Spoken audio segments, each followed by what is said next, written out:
Former Vatican Treasurer George Pell will stay behind bars. On Wednesday, an Australian court rejected his appeal against a conviction of sexual assault, and he was sent back to a Melbourne prison.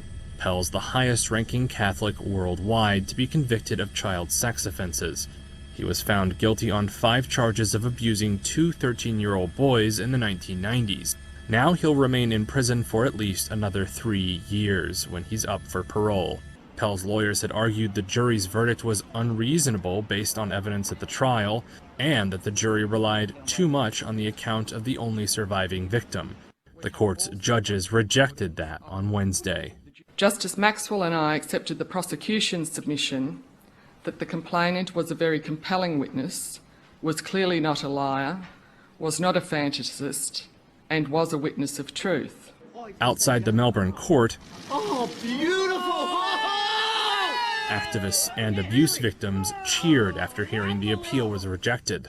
And the surviving victim said in a statement, read by their lawyer, that they hoped it was all over. It is 4 years since I reported to the police. The criminal process has been stressful. The journey has taken me to places that, in my darkest moments, I feared I would not return from. Pell maintains his innocence. Later on Wednesday, the Vatican said it acknowledged the court decision and that it remained committed to pursuing clergy who carried out abuse.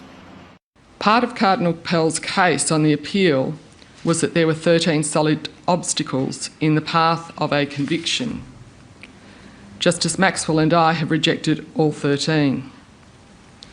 By way of example, one of the 13 obstacles was said to be that the acts alleged to have been committed by Cardinal Pell in the first incident were physically impossible. The defence relied on categorical statements by Monsignor Portelli, the Prefect of Ceremonies to Cardinal Pell, and by Mr Potter, the sacristan, that it was not possible to pull the Cardinal's robes to the side. The robes were an exhibit at the trial and had been available to the jury in the jury room during their deliberation.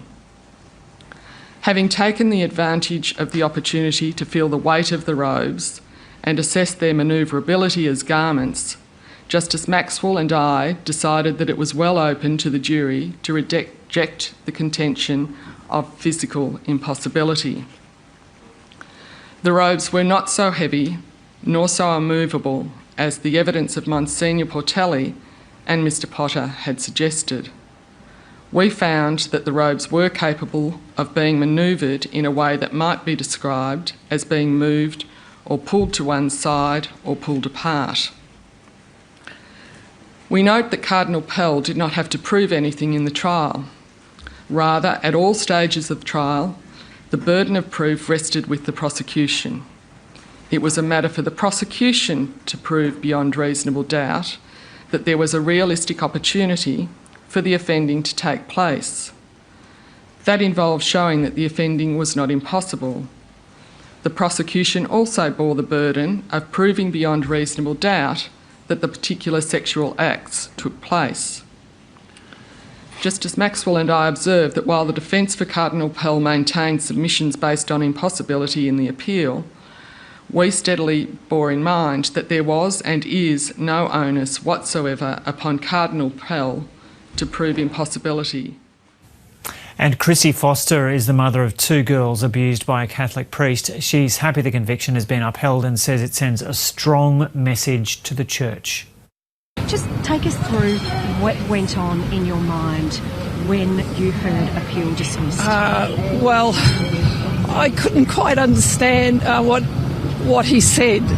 And then when he said those words, I knew, oh my goodness, I don't believe it. It was a joyous moment, you know. How could it be that was their decision? And it was. I was hoping for it. And I thought maybe they should, or maybe it would, but then it happened, you know. It's astounding. It really is astounding. Everybody's very quick to say this is only on the facts of this case and this particular victim, but at the same time, what sort of message about the justice system do you think that this sends to other victims and families like yourself? It sends a message that they will be believed, It's a crime that really is hard to prove because it's one word against the other.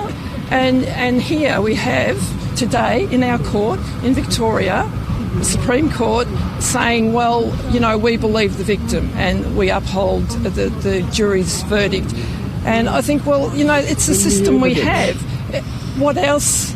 What other system do we have? And it worked the first time, and now it's worked the second time. I'm so glad it was not overturned after everything. And obviously this might not be the end of the road. Cardinal Pell is almost certain to appeal or seek leave to appeal to the High Court. We don't deny Yes, that right. yes. No, he's got that right to do that. And yes, and I thought either way, whatever the decision today, it would go to the High Court. So he will, I assume, if he gets leave to go there. So, yeah, that's fine. That's our court system. Now, he's the highest ranked Catholic cleric in the world to be convicted of child sex abuse. He also led the Melbourne response, which you were very closely involved with and had to suffer through. I did, yes. The fact that he's been convicted, they have affirmed that conviction. What sort of message do you think that sends to the Catholic Church? Change. Yes, change.